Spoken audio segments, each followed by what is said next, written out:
Is bringing Memphis Police Chief C.J. Davis. Chief Davis, thank you for joining us this morning. So the officers were charged yesterday. Why is the video being released tonight? Are you worried that it's coming out on a Friday night?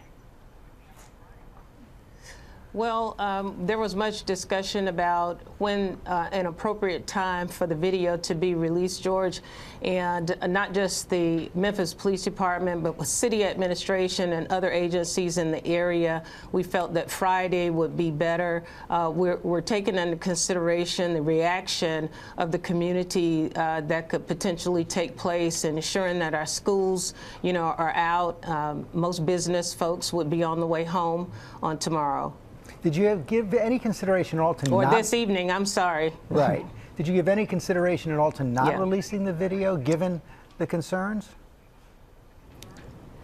No, not at all. As we continue to talk about transparency, and even though this is a very, very difficult video to watch, it was never a thought that we would not release this video.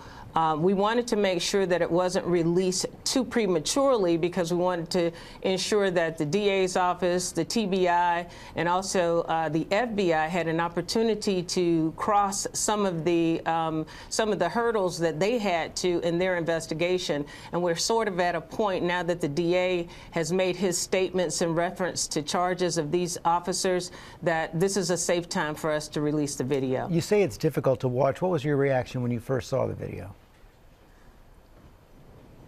In my 36 years, George, I would have to say I don't think I've ever been more horrified and disgusted, sad, but just, and to some degree confused. Confused? Yes. Why? When I say confused, just in the level of aggression and response to what had occurred in this traffic stop, and it's still very unclear, as to the real reason for the stop in the first place. I guess part of your confusion must be rooted in the fact that your department did enact new policies in the wake of George Floyd's murders. What went wrong here? Well, I think that there were several gaps that took place, and I'm just going to be honest.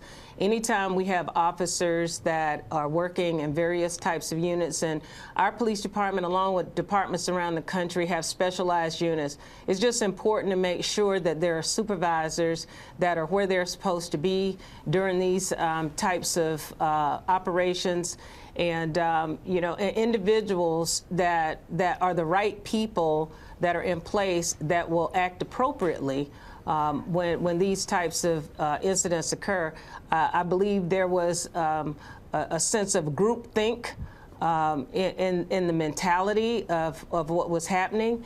And it's just very unfortunate that nobody stepped forward to say enough. You think it's possible that the initial stopping of the car was improper? As far as I know today, I do believe that the stop itself was very questionable. We have been unable to verify the reckless driving allegation. There have been many searches of video footage, along the corridors of the streets that this stop supposedly occurred, or that the witnessing of reckless driving occurred. And we haven't been able to substantiate in any type of video that there was a reckless driving type of action that prompted this stop. Did any of the police officers involved have prior criminal records? No.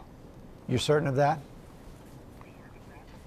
As far as I know, they did not. These officers were hired from 3 to 6 years is what their tenure was, but I'm not certain that there were any criminal charges on them. But I don't want to say for sure, but as far as I know, they didn't.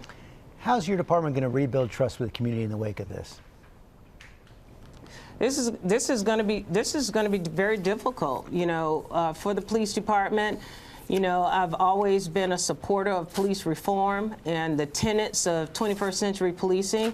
And as we continue to try to build trust with our community, this is a very, very heavy cross to bear, not just for our department, but for departments around the country. Building trust is a day-by-day interaction between every traffic stop, every encounter with the community. We all have to be responsible for that now, and it's going to be difficult in the days to come. Chief Davis, thanks for your time this morning. Thank you. Hi everyone, George Stephanopoulos here. Thanks for checking out the ABC News YouTube channel. If you'd like to get more videos, show highlights, and watch live event coverage, click on the right over here to subscribe to our channel, and don't forget to download the ABC News app for breaking news alerts. Thanks for watching.